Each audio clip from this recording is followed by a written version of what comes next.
Okay. Hi, and thank you all for joining our session, Gamecity Impulse Gaming Communities, Competitive and Caring tonight. I'm Johannes Klockenbring from the initiative Gamecity Hamburg. Our task is to support, connect, and promote the games industry here in Hamburg. And tonight we're very happy to hear a talk by our guest speaker, Manuel Manhard, on how community managers can foster positivity and acceptance in gaming communities, in contrast to the kind of typical image of rage, toxicity, or trolling. After the talk, there's going to be time for a Q&A round with Manuel and an open discussion to share your own experiences and thoughts. Today's event is the third part of our Gamecity Impulse series, in which we approach the topic of equality, diversity, and inclusion from different angles, with regard to games, the games industry, and today, gaming culture. We initiated the series because we not only support the making of games, but probably as you all too, we totally enjoy playing them. And like many of you, we feel that players around the world are diverse in many ways, be it age, gender, ability, ethnic or socioeconomic background, or many ways more. The communities around games and also the teams that make games don't always reflect this diversity. And with our Gamecity Impulse series, we want to help raise awareness and contribute to the discourse around diversity in games and the industry, share insights, and provide some food for thought. But now let me quickly introduce our guest speaker, Manuel. Manuel Manhard studied and worked in the fields of history and social sciences before switching to games development. He gained experiences in community management while he was working for the indie studio Pocket Watch, and now he's working as a developer in his own company, Keinen Pixel. He's also part of an initiative called Keinen Pixel, den Faschisten, that stands up against racism and other forms of discrimination in the gaming sphere and online communities. We are very happy to hear his talk tonight and hear some interesting insights and best practices. So, Manuel, the stage is yours. Yes, one moment. Okay, you can see it? Fine. So, thanks for having me and thanks for the nice introduction. So I can basically start right away. Gaming communities, as said, don't really have the best reputation. They are known for toxicity, gatekeeping, bad jokes, and edgy remarks, often at the cost of marginalized people. So you can imagine gaming communities a bit like the internet in general, just turned up a notch, because in the context of games, we often have even more anonymity, more of the expectation that nothing is quite serious in that room, and that all kinds of restrictions somehow are the opposite of fun. So we can do there whatever the fuck we want.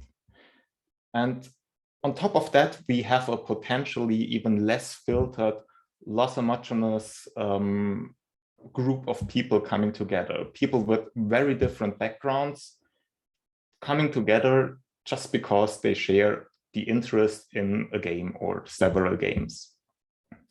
And that means they're even more likely to clash in case their differences become apparent.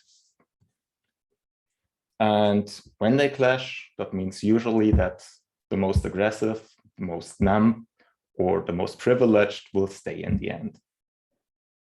So much for a rather gloomy introduction to gaming communities. On a more positive note, gaming communities have improved a lot over the past few years. And we have seen attempts to make gaming communities better places. That does not work for all gaming communities. Obviously, there are still horrible places here and there.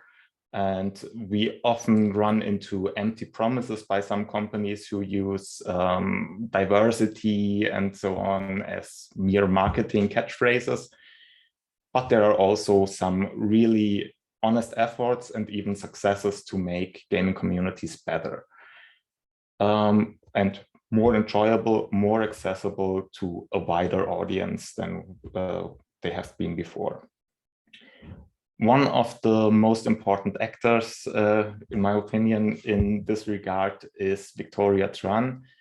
Some of you might have heard of her. She has been the community manager of Kid Fox games and is now community manager for Innersloth. That means for the Among Us community in the first place. And she has been doing lots of articles and talks about how to improve gaming communities in that respect, especially designing communities for kindness. So if you don't know her yet, I really recommend to check out her articles and talks. They are excellent and also very enjoyable. However, even though she is already given a lot of insights into improving gaming communities, she also says that there might be a difference regarding which games we look at. So, for example, games that are inherently cozy or cooperative single-player experiences might have a much easier time to foster a positive community than games centered around mastery of skill, or even games that are competitive and having PvP elements, because there we are facing different challenges. And well, one of these challenges is rage, which often emerges in competitive environments.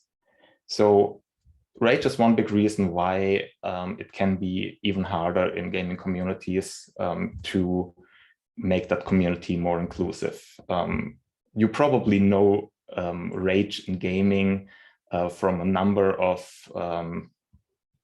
your own experiences with raging gamers, maybe your own rage, maybe memes or comics. Rage is a topic in gaming that is quite well known. Maybe you even remember an instance where rage has been used as kind of an excuse for otherwise unacceptable behavior.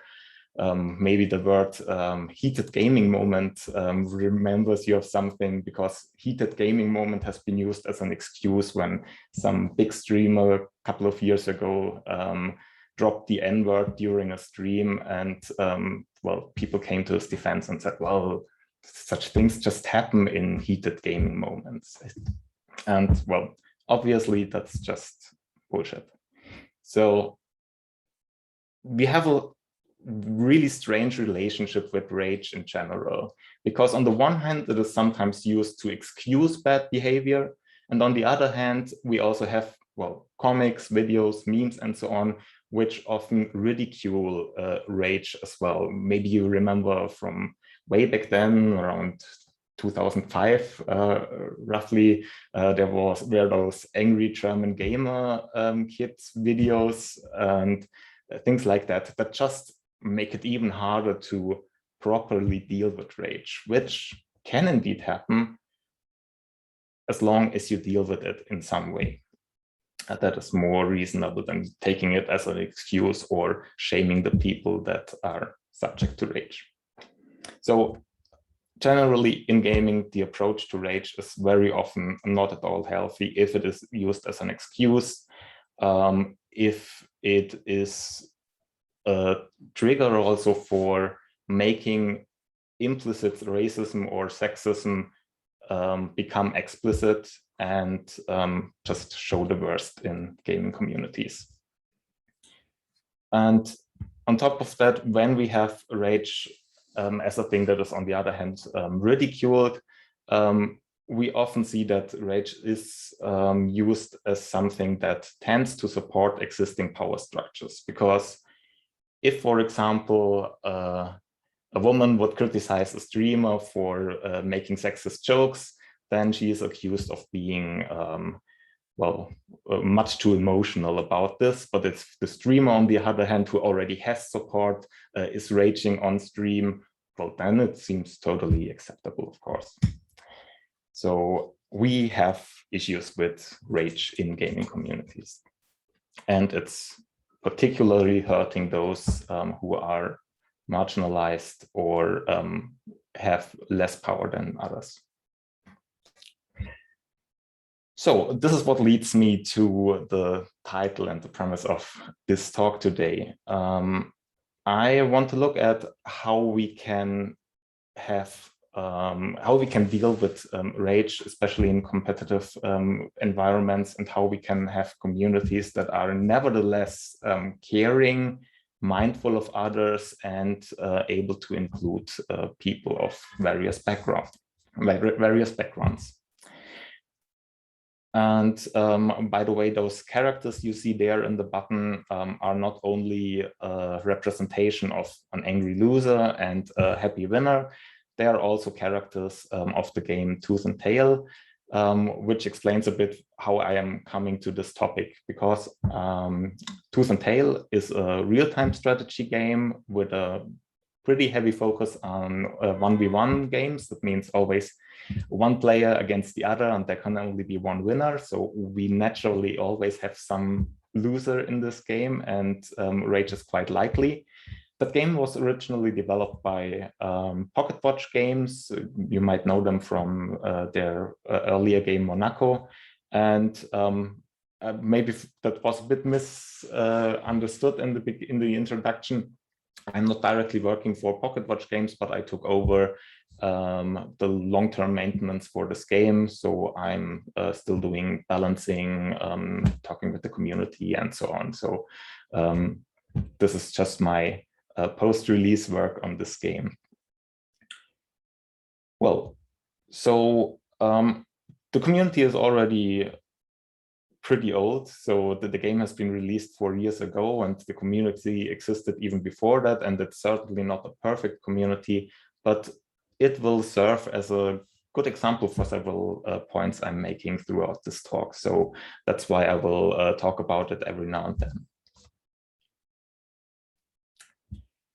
All right, so now we can get real about what we do in order to create an inclusive, competitive community. I think we mostly agree about the values and our goals inside this community. We just generally want to create a welcoming and friendly community, one that's enjoyable to a big amount of people, and also safe, not only for white, neurotypical cis men in that community. So it should also at least provide the possibility for diversity. And in order to achieve that goal, we need a strategy, because it has been said quite often already that the intention to create a diverse community is not enough. It often fails at the practical realization. And if you just promise to create a diverse community, chances that you will fail at some point and just disappoint those who believe that you can actually deliver this are pretty big. And that way you will just steer into chaos. So we need several steps and actually develop a strategy in order to achieve that goal. First of all, we need to analyze basically our situation and see what we can deliver and what our current community is like. As a community manager, you might get into a gaming community that has already existed for a long time, that already has a certain demography, and that has some kind of background where you cannot make everything happen. And also you have to respect your own resources. Caring for a diverse community is actually work. So you need to make sure that you can deliver on your promises. So based on that, you also need to prioritize some aspects, and maybe you cannot just deliver everything you set up your mind on. At this point, I can maybe just say a few words about Tooth and Tail community again. The Tooth and Tail community exists mostly on Discord, and actually has a pretty important Discord community. Also because the game itself does not have an in-game chat. This is partially because the developers of Tooth and Tail realized quite early that they do not really have the means to make sure in an in-game chat that communication does not get too nasty. So they also, because of this reason, they decided to put it into a Discord channel where they have moderators and where they can ensure acceptable communication. So this has been one of the first priorities, to actually have a friendly community ensured in that way. And on the other hand, because the game does not have any in-game chat, it is also important to have an easily accessible community. We don't have any gates, but the community is basically can be joined by anyone. That means we have quite a mixed bag of people coming in there, and most of the work or most of the realization of the strategy will actually come when people are already present. There's almost no gatekeeping to that community. So that's just as an example for Tooth and Tail. I know that these two aspects can be very different depending on which game you're working for and what background story your community already has. So the next step that is a bit more generalizable is communication. Communication is also the point you will have to do basically all the time and communicate what the values of your community are, communicate them before people join your community, when they are in your community, and also when things go sideways. So that's why I included a fourth point, which is not only communication, but securing whatever kind of community you have established already. That might include moderative actions, which are also a form of communication, I would say. That's just interfering in the normal process of your community lifecycle. So I will spend a bit more time now on the communication aspect. I will divide this into three steps, basically. First of all, I will try to show how to prepare people for your community. That means preparing them for kindness, informing them before they join your community, what they can expect there and what they should respect there. And that also serves a bit as a filter for your new arrivals and preparing their mindset. Next thing, I just called it normalize here, a normalize mindfulness. That means mostly you will just do this by everyday interactions, setting examples, reinforcing certain behaviors among players, because all of what is done inside that community will almost automatically be slowly reproduced by your player base there. So once you have a community that is somewhat kind already going, much of the interference from your side is not even necessary anymore, because it just became normalized behavior to be mindful of others, to be helpful, and so on. So the last part, interfere when things go sideways, is ideally rarely necessary, but we will nevertheless see some typical aspects where it is necessary to interfere nevertheless, even if your community is mostly running well already. And yeah, just tell them if something is not okay, or even use moderative actions to stop some bad behavior. So let's talk about preparing for kindness first. You can prepare people for your community in several ways. First of all, using your game's content. You can also use your public appearance on social media, for example, to add to this game's content. And finally, before they are joining, you can show them some explicit rules of behavior that they need to respect inside that community. Let me give some examples on that. So First of all, here's the example of ooblets. I mean, you can see that image, and you can probably already see that this game is all about a warm, fuzzy feeling. It's a game about dancing with friendly vegetables. And I dare say that nobody who joins a community for ooblets expects some rough elbow community that accepts hate speech and so on.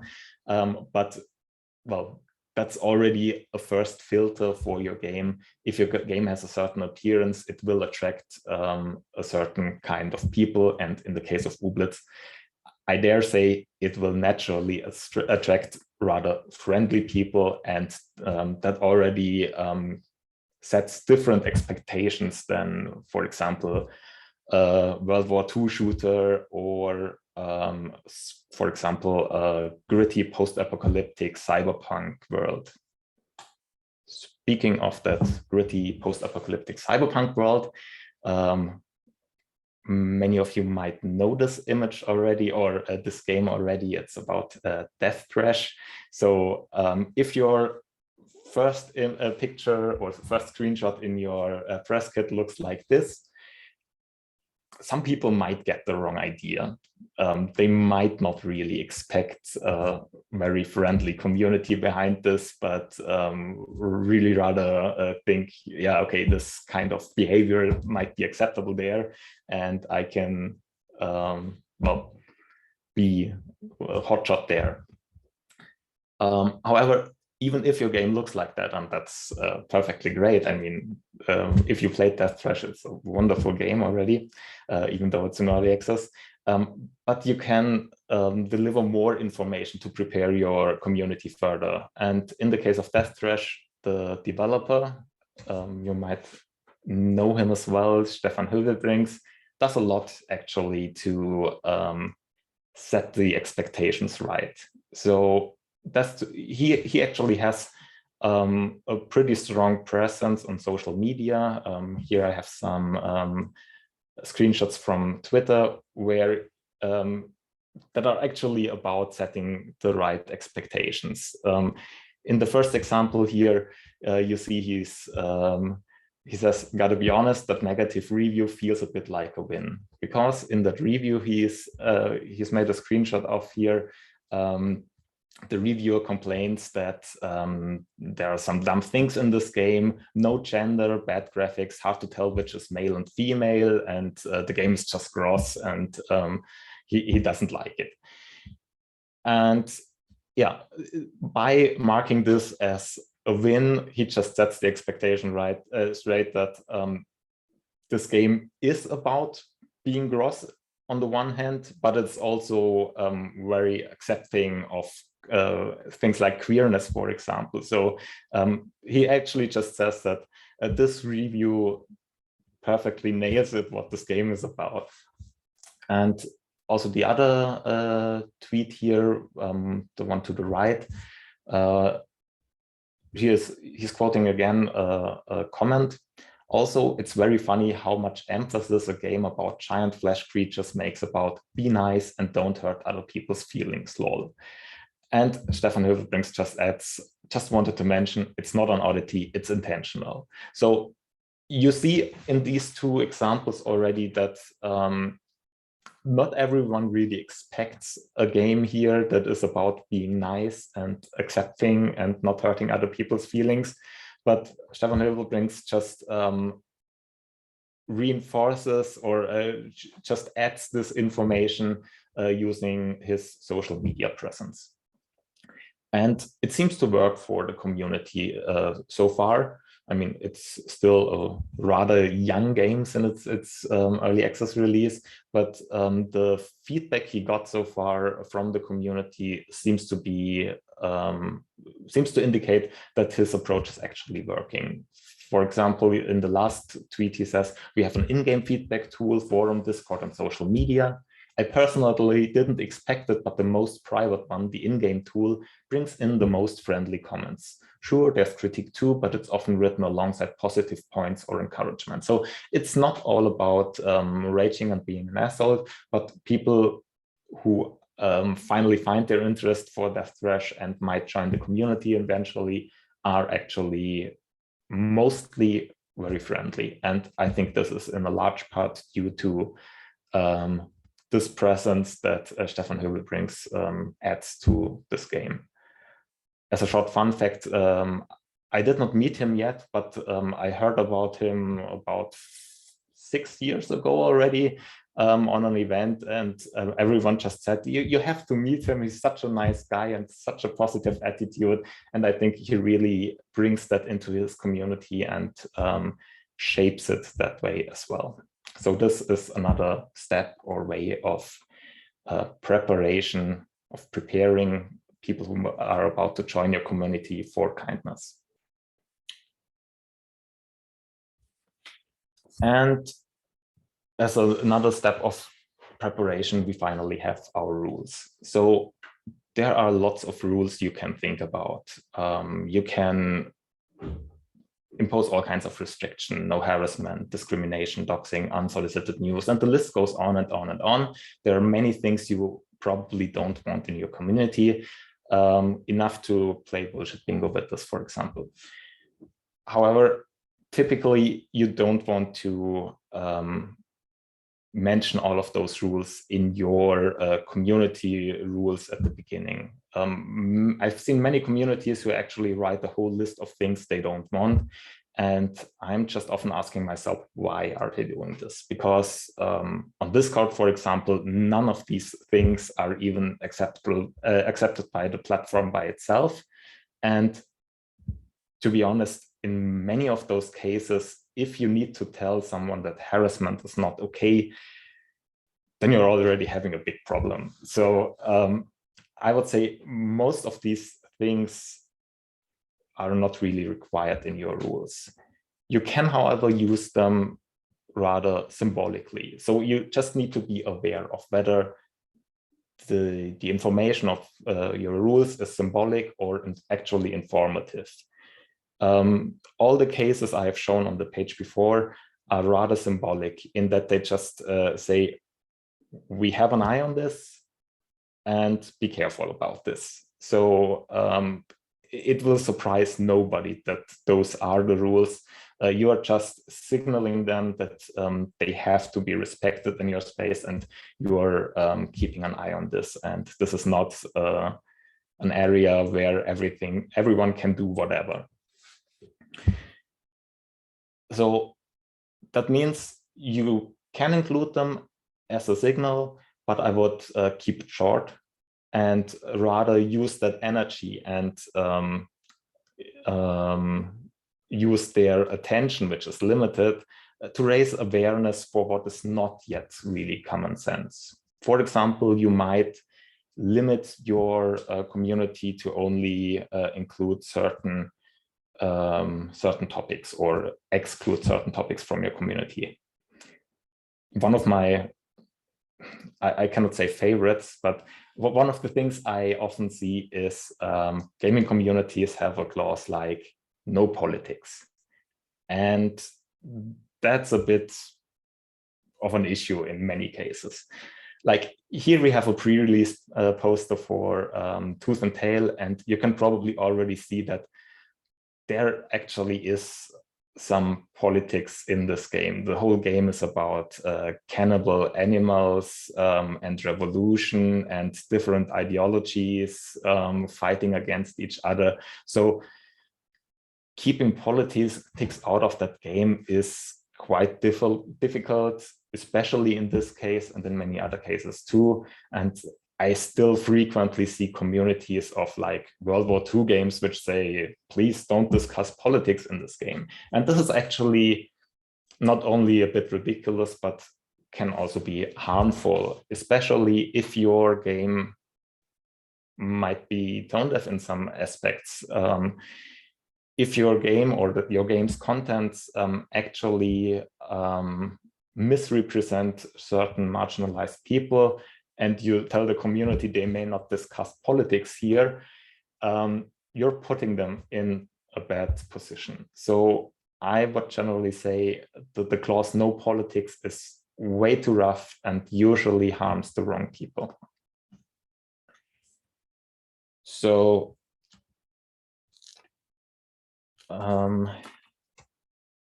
approach that I like much better here is the approach taken by the KidFox community, for example. So the community of KidFox games, as I said before, Victoria Tran worked on this community as a community manager, and I think the rules are still from her times.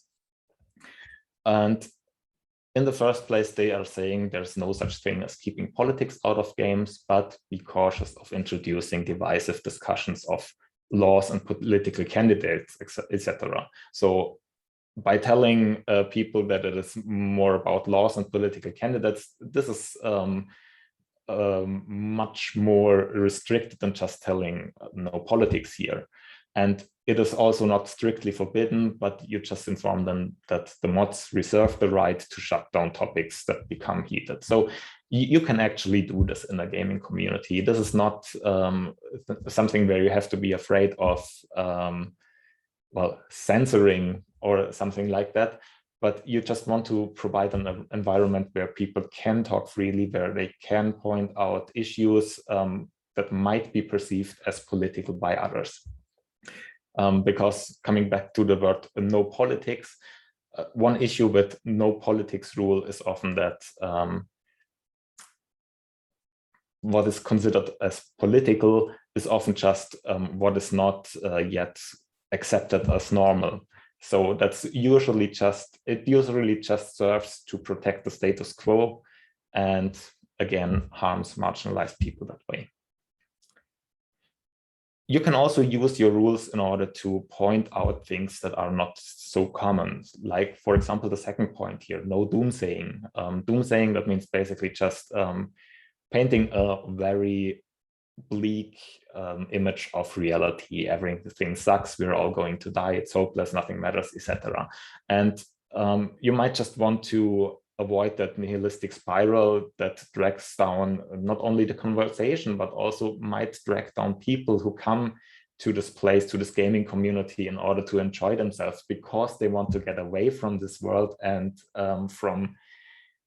recover from depression and things like that. So that's really a point that might not be obvious to many people, that it can also hurt people if you are too much on the gloomy side in a place that is set out to be kind and encouraging and just a cozy place to relax. And what I like very much also about this set of rules is the last point, the general statement. Black Lives Matter, trans rights are human rights, and if any of these things make you uncomfortable, this is not the server for you. Hopefully one day it will be. So here they are, again, not excluding political topics altogether from their community, but they are actually making a statement and are signaling to people that discussion about the existence of the marginalized people mentioned here are not even considered acceptable. So you should not deliberate about the rights and existence of those people. The developer has a clear stance on this matter, and that way you can also channel the discussions that are deemed acceptable on that server.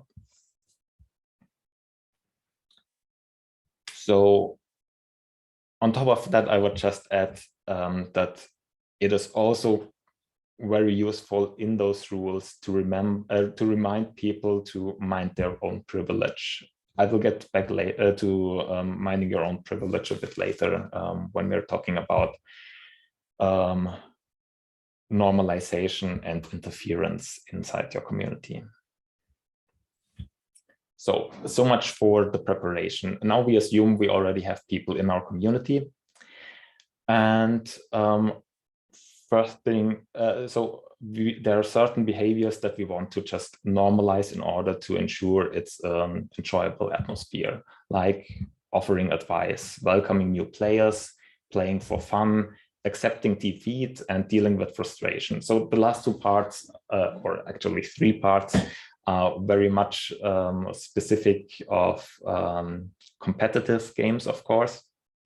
Whereas the first two are also quite important for those games, because especially when you are entering a space where you play mostly competitive matches, it is quite important to give people that are newly arriving a chance to catch up and have a good player experience as well.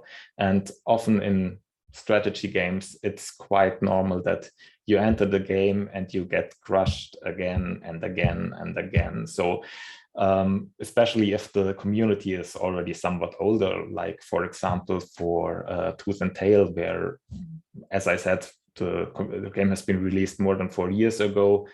Some people have been there even before it's been released as alpha testers, and some of the people playing Tooth and Tail have, for example, been StarCraft 2 Grandmasters. So if you're arriving as a new player in that community, and the community is rather small, you're quite likely to run into experienced players and get crushed brutally. So it is important in that respect to soften the impact a bit by being, well, a welcoming community that is offering advice. And those are things that can just be learned. Offering advice is sometimes a bit hard because some people go so far as they want to suggest or give all kinds of advice as soon as a new player comes in.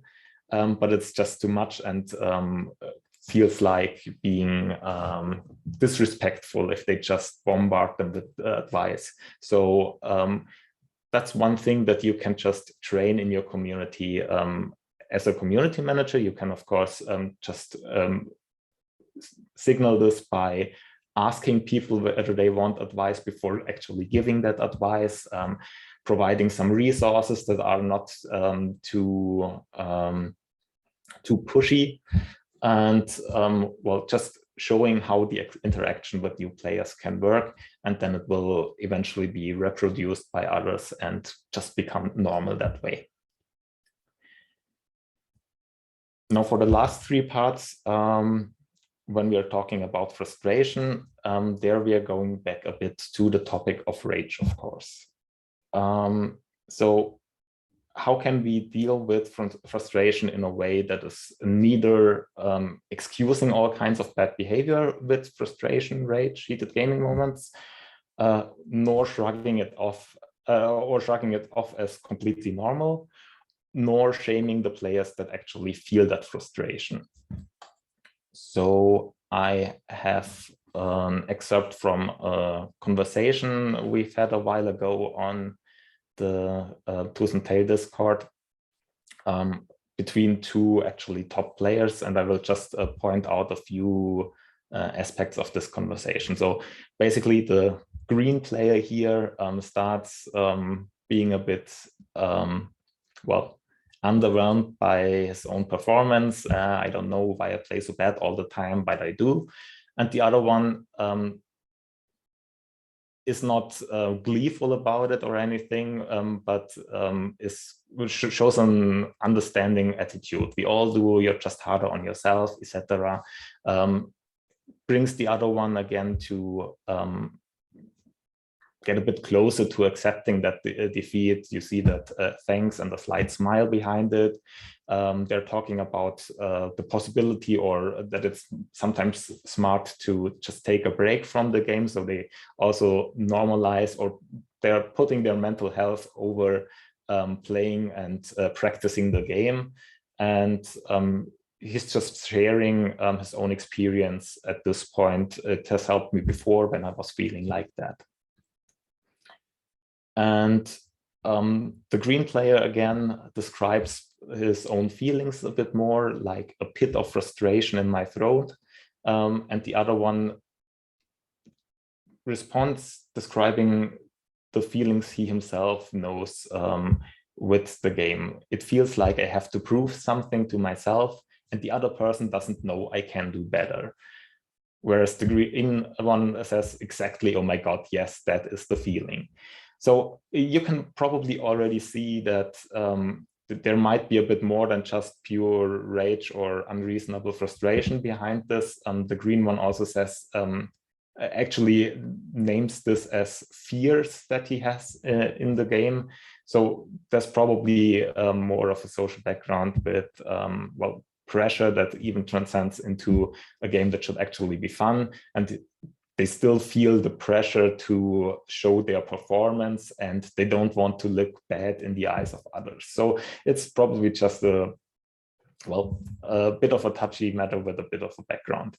And by talking about it, by seeing that other people have similar experiences and understand it, they also come to conclusions like it's okay to be frustrated or angry sometimes, just need to understand why that is and try to do better next time. And at the end of the conversation, they end with, thanks for this perspective. In retrospect, those were good games because they were kind of nuts. Yeah, they were fun. So they leave with a good feeling, even though it started out as basically complaining about the own performance and talking about frustration. So that way they can just create some kind of understanding and feeling understood and treat their frustration in a different way than just shaming or using it as a bad excuse.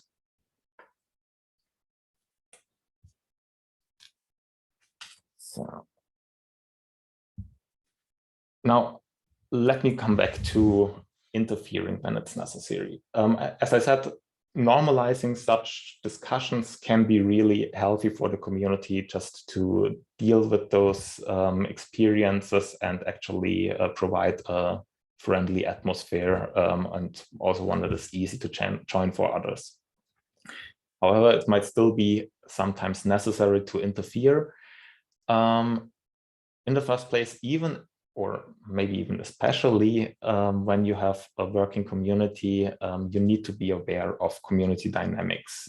For example, one thing I have often see is that if someone comes into that community and is behaving out of line, it easily happens that a bunch of community members basically form a pile and all argue against that one single person who just joined because of some kind of mistake. So you also need to regulate that a bit. It might be the right direction they are taking, but obviously if all of them are talking from a position of power, so to speak, as experienced players who are already accepted into the community, they need to slow down a bit when dealing with your rivals. So sometimes you just need to tune it down a bit. And in general, you should try to talk about or prevent bad behavior instead of punishing and shaming it. And for that, I have another example that might help to explain this a bit. We once had an episode where,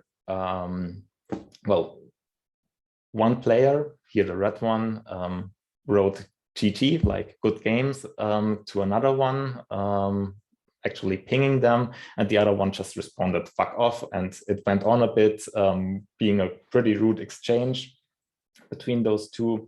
And obviously this seemed really weird to everyone who has seen that. As said before, we don't have an in-game chat, but all of this is public conversations visible for everyone on the server.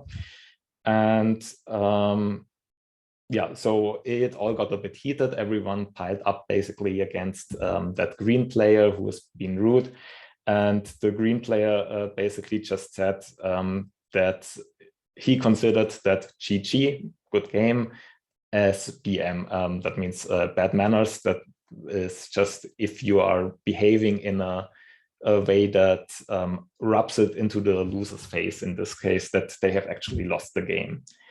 So for most people, this GG just belongs to, well, some standard phrase that is often used in especially RTS games, but also other competitive games, just to as a nice gesture, actually, that you respect the other player and tell them that it was a good game, actually.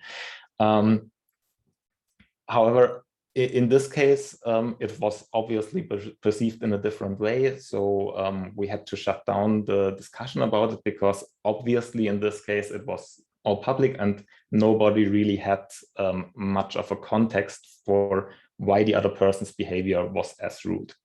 So we actually needed to ask them to just stop at this point.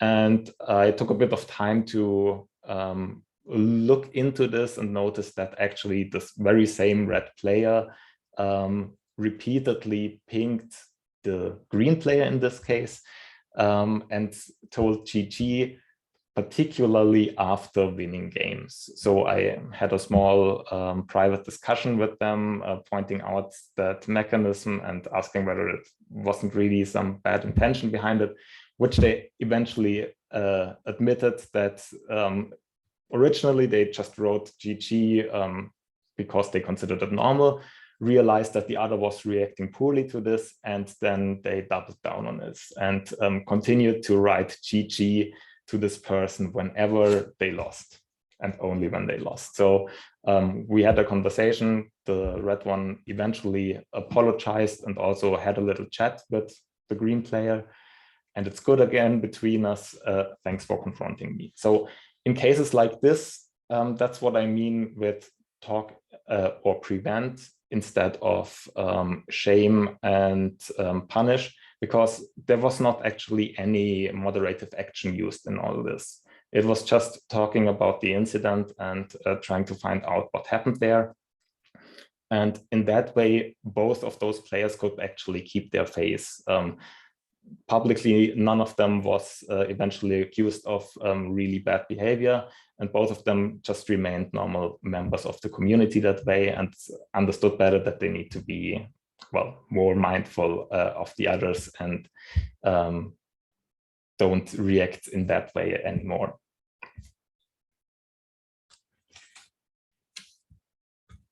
So now we actually discussed that whole thing with good games on several occasions on the Tooth and Tail community. And some players, meanwhile, explicitly described situations where they call GG bad manners, where they perceive it as something that actually harms them. Let me go back there one moment.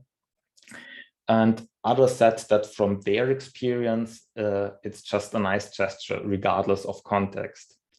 So we just basically tried to wrap this conversation up in the Tooth and Tail community, but by saying that, like in many cases, the intention in such a conversation does not really matter so much.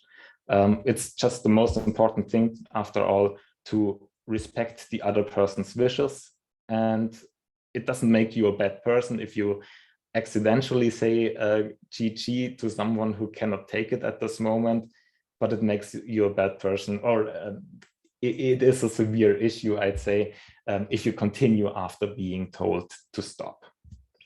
So this is actually a lesson that players can transfer also to other situations. And this is where I want to get to the next point: prioritize the marginalized.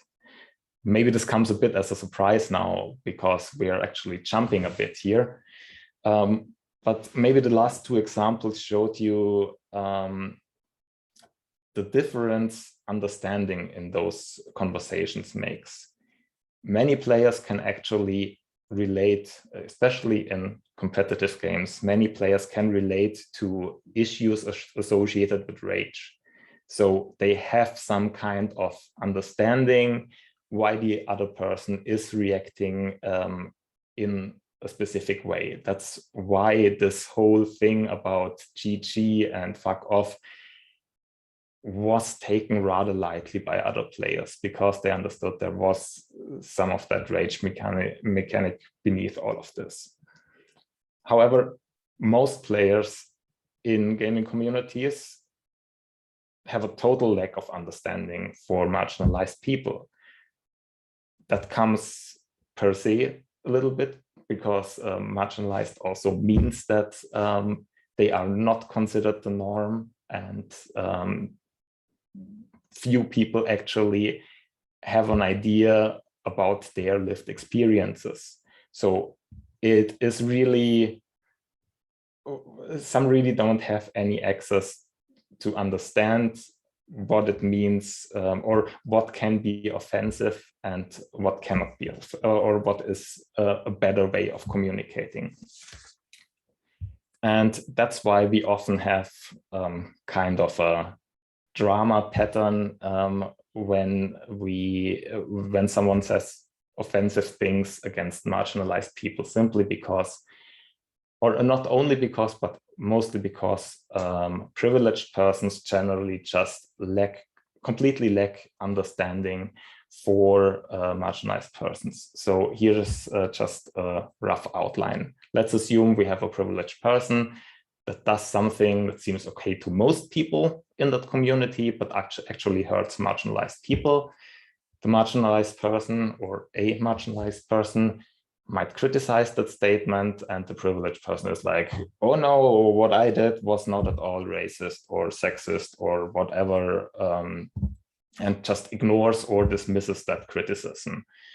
So the marginalized person usually, if they don't leave right away,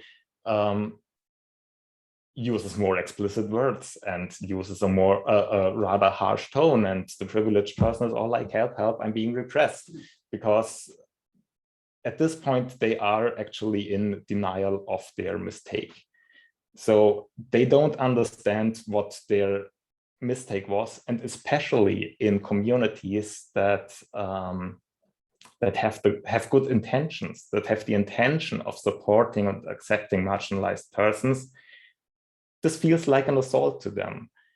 They are being criticized despite having good intentions, and they often don't make that step to just accept criticism at this point. So they are saying, yeah, that accusation is not justified, and they can say this, and it's all fine what they said, and they just deny any responsibility or deny having done anything wrong.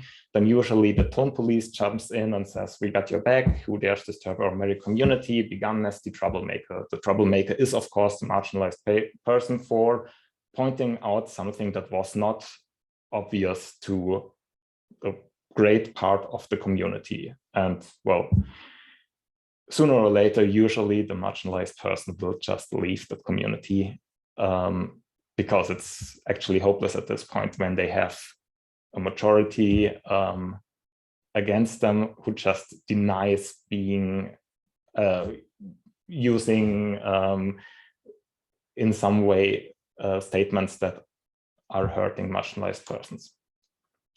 So all of this could basically be ended. All this drama could basically be ended if the privileged person, instead of denying a mistake, would just take that criticism at first and accept it and stop behaving in that way. And we just have to see that pointing out structural issues or mechanisms of oppression in such cases is probably just more important than just talking nicely. And we have to accept in such situations that marginalized persons that are actually afflicted by such statements might use a harsher tone.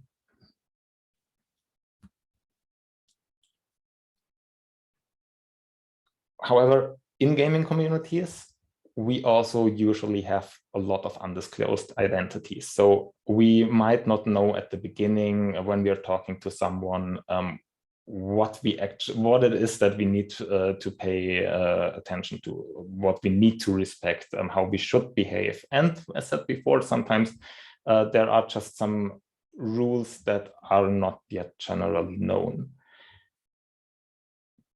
But that is not really that much of an issue, because in a gaming community, we can just assume that we don't know everything from the get-go, but we need to respect whatever wishes or criticism comes from others instead of getting defensive right away. Instead of entering this shame game, you accused me of this and that, and you are a horrible person for that reason. I am actually fine. I'm on the good side. So this is just the playing the shame game in this occasion. An easy way out of this really is to just respect criticism like that, even in case of undisclosed identities, because as said before, not everybody wants to disclose an identity in a gaming community, but it might sometimes be necessary to point out structures of oppression that are not obvious to others. So all of this works a bit like the example I have shown you before with the GG incidents. It is perceived differently by different person. For the community, the big difference only is that there are relatively more people who understand all this mechanic around rage and how it feels to be disappointed about losing a game. But of course, for marginalized people, this is much more than a game, but it is something that afflicts their whole existence if they are facing such oppressive structures, even in a space where they actually want to enjoy themselves. So that's why I also want to highlight another code of conduct that is so basically a set of rules of a Discord community, in this case from Caves of Cut, a game that I really like very much, especially for its moderation team. It just really has an awesome, mindful, and also diverse moderation team. And I especially want to highlight the last point here. They just write into their rules to respect other members' existence, pronouns, identity, and lived experience, because they know best what is actually offensive. We as privileged persons probably just don't know what hurts, what is harmful, and what perpetuates structures of oppression. So we should just listen if we get such criticism. And in this case, they can also offer to help via the direct messages to the mayors. As I said before, they are actually a pretty diverse team that is also that way well informed about the usual issues marginalized people are facing.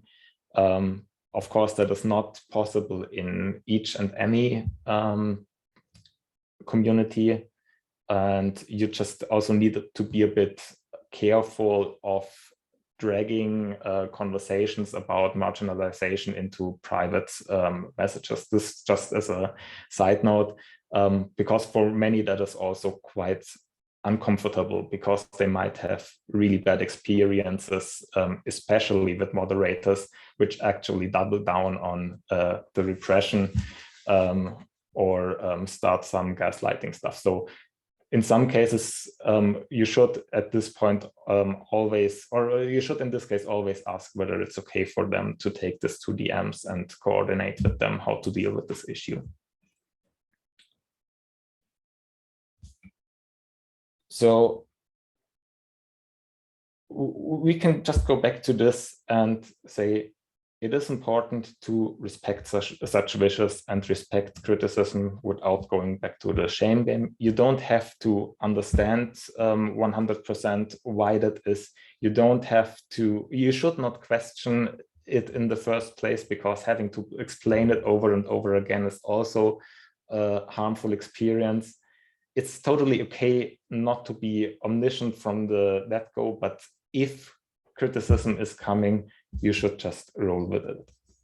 And it's okay not to be omniscient, but there's no excuse for being stubborn and being a prick about it. And the things I've said now, I believe all of that can work in gaming communities, and maybe even prepare for real life. That means have a value beyond gaming. maybe it's even a bit easier in gaming communities to learn that kind of behavior because of some characteristics of gaming communities that might even be helpful here.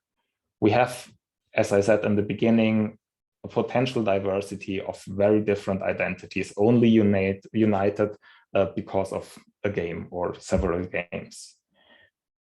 In gaming communities, we usually all know that we are not perfect from the beginning. I've talked about examples of new players joining in. All of them know, and they're constantly told, or one of the most comforting things when they are joining a community and are losing game after game after game is when an experienced player comes and says, we've all been there. That's no problem. We can still play together, have fun together.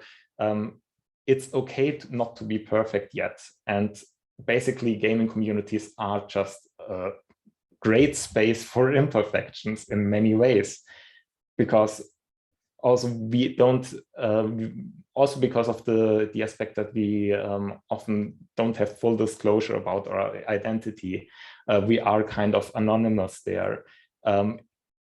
We don't really have to be that afraid of losing our face to the community, like we would have in public. So we can be a bit more relaxed about it and not be afraid of being called out for bad behavior.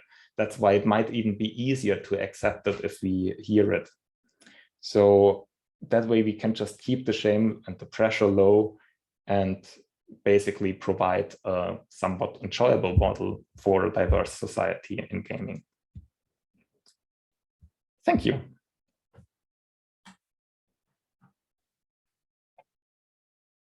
Yes, thank you very much, Manuel, for this very insightful and interesting talk with so many practical tips.